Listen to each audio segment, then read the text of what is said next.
Hi, my name is Tamberly Conway. I'm the founder and CEO of Conservation Connections. Our mission is to support organizational wellness, well-being, and creativity and productivity in the workplace by inspiring individuals and teams through nature connection. I actually serve as a certified nature and forest therapy guide trained by the Association of Nature and Forest Therapy. Now, a little bit about the history of this practice. So humans have really just been on the land for millennia, and we've spent about 100% of our time outdoors until the most recent centuries.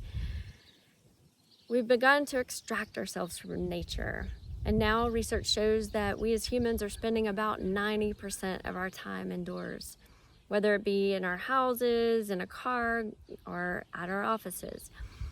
And so this is causing a number of chronic disease and health-related issues. Well, in the early 80s, the Japanese government noticed that there was a true shift and a decline in the population's well-being, and there were serious health effects happening throughout the country. They noticed that this might be in correlation with a shift from an agricultural economy to one that was more industrialized, where people were spending much more time indoors. And so they wondered if their forests were actually healing forests. They began to take busloads of people out to their forests and conduct a few tests: blood pressure, heart rate, and other biometric data such as salivary samples.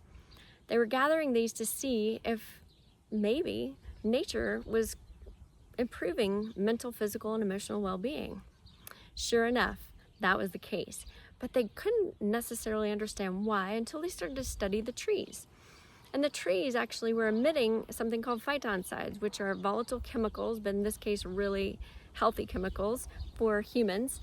And it's kind of like the essential oils that we might have in our homes or for aromatherapy.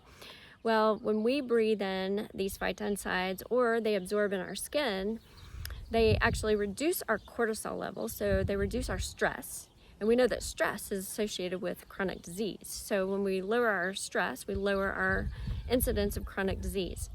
Also, these phytoncides increase our natural killer cells. These are NK cells that actually fight or ward off cancer and other autoimmune diseases. And so it was found that this practice was extremely beneficial to humans. However, this was a practice in which people were out in nature for an entire day. So in 2012, the Association of Nature and Forest Therapy actually designed this practice that I am now bringing to the world that enables people to be in nature for about 2 to 3 hours with an intentional way of being in nature. And so as a nature and forest therapy guide, it is my role to open the doors to you as the participant. And we always say that it's nature and forests that are actually the therapists.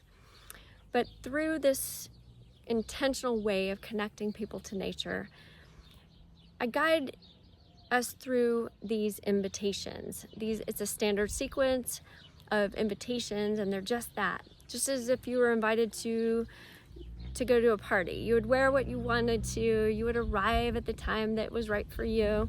And so these invitations are just the same. There's no right way or wrong way to do this. Everything is welcome. And these invitations usually last between 5 and 20 minutes, depending upon the invitation that I deliver.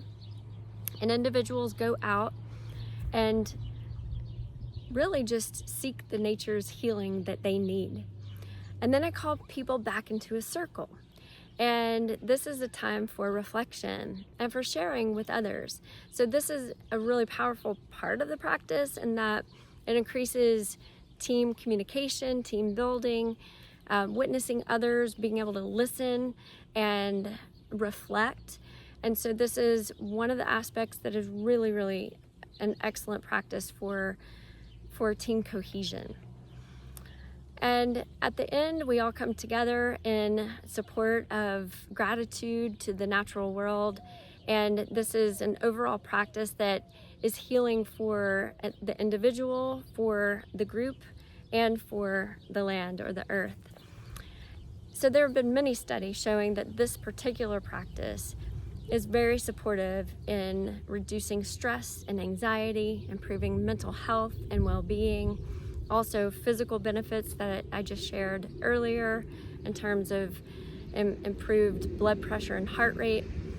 And it does really help to increase creativity and productivity in the workplace. Also, we know now that doctors are actually writing prescriptions for nature. And we know that through research that we need 2 hours of nature per week for our mental, physical, and emotional well-being. So through this guided practice, we know that cortisol levels in a reduced stage are present in your body for up to 3 weeks, and also natural killer cells are increased and maintained in your body for up to 3 weeks.